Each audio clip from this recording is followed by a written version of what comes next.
Hi guys! Magandang araw po sa inyo lahat. If you have any questions about Sini Panalo, nandito po kami, Miss Ivy, the Festival Chair, and me as the Festival Director, as well as the directors, student directors, and the cast and crew of the full length also. Any questions?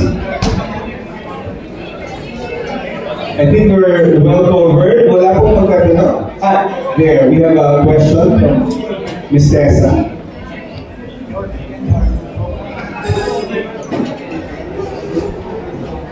Hi, Chris. Hello po, Ms. Ivy, and congratulations to all of the selected finalists to this year's Sine Panalo. Chris, just to give us a perspective, just how much more Pure Gold is supporting the young filmmakers.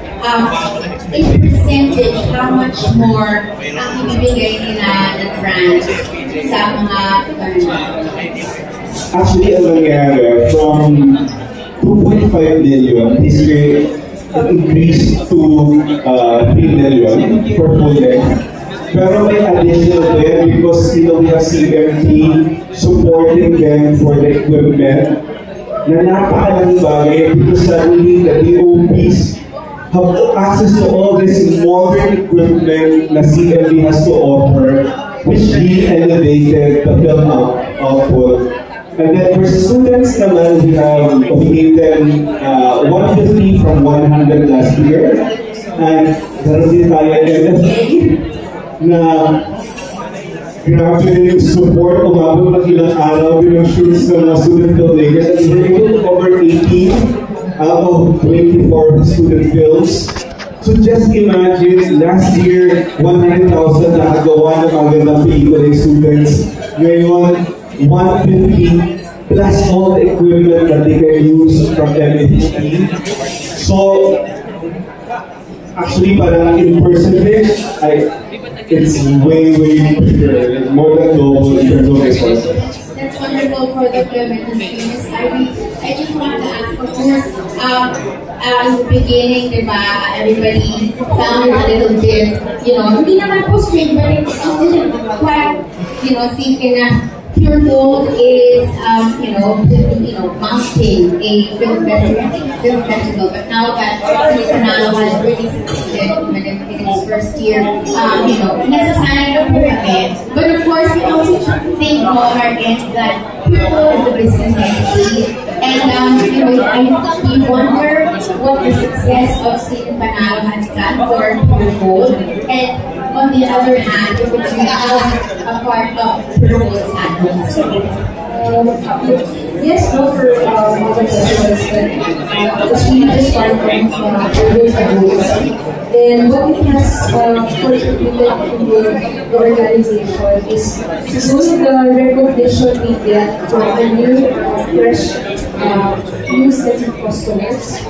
Siguro because before we were very known to be like for the titas of Manila, for our sari-sari store owners, for our mommies and our lolas, and we are now, with all these efforts, we have knocked the doors of the market of our students, our Gen Zs, and siguro this is also part of just being relevant to the passion of everyone. Sinasabi natin, the tagline of Pure Gold is always panalo, lahat panalo. So you have to be present to all our customers there. Because maybe with one opportunity, the finalists could tell us if it was much easier this year to actually convince our stars to join them sa kanilang mga pelikula. So maybe I think Jill is here, one of the most star-studded. Ang dami niya ka-collaborate. Actually, I think bawat sequence ni Jill may celebrity guest. Ayan. We have Tito Boy Abunda, Miss Digi Valdez.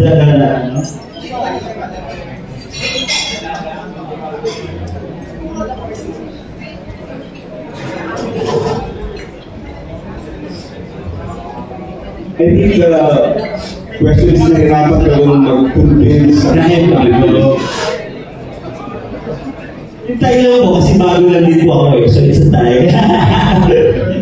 Hindi ba, medyo, hindi naman po kasi again, this is pure gold Cine Manalo. And looking back sa previous year na festival, laban naman po talaga yung mga entries. So parang kung in-offer namin sa mga artista, madali naman po sila na gano'n.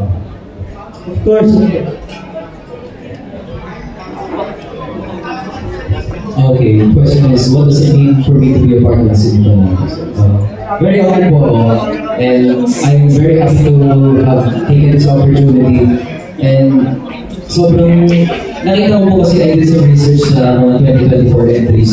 Ang ganda naman po. And I thought to myself na if I do this, I will grow as a actor. Thank you. I think it's actually my first time to ever be part of any festival. I think if memory serves me right. So I'm really excited and I'm really happy. When this was offered to me, I immediately said yes because I saw who I'm going to be acting with, which is Katie, Kira, and TJ Yusa. And I was really curious to get to know. So yeah, I'm really happy to be part of this. And it's really nice that Pure Gold supports filmmakers and students as well, because students are the future of the So yeah, very happy.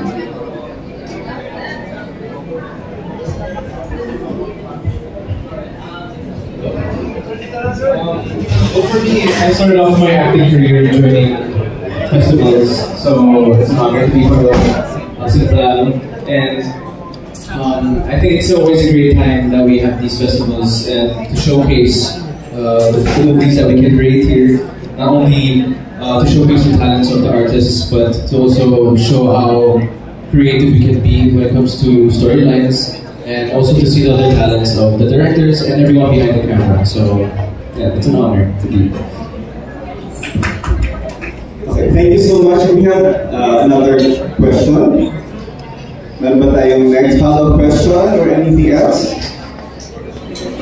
I think I just wanna note also na, guys, parang if you've noticed also na, again, Cine Manalo is continuously leveling up. Yung parang, I can't imagine actually coming from last year na parang we were just experimenting, no, Miss Ivy, na parang tingnan natin, we wanna see, kasi alam namin may pangangailangan ng industriya na kagaya ng isang Cine Manalo.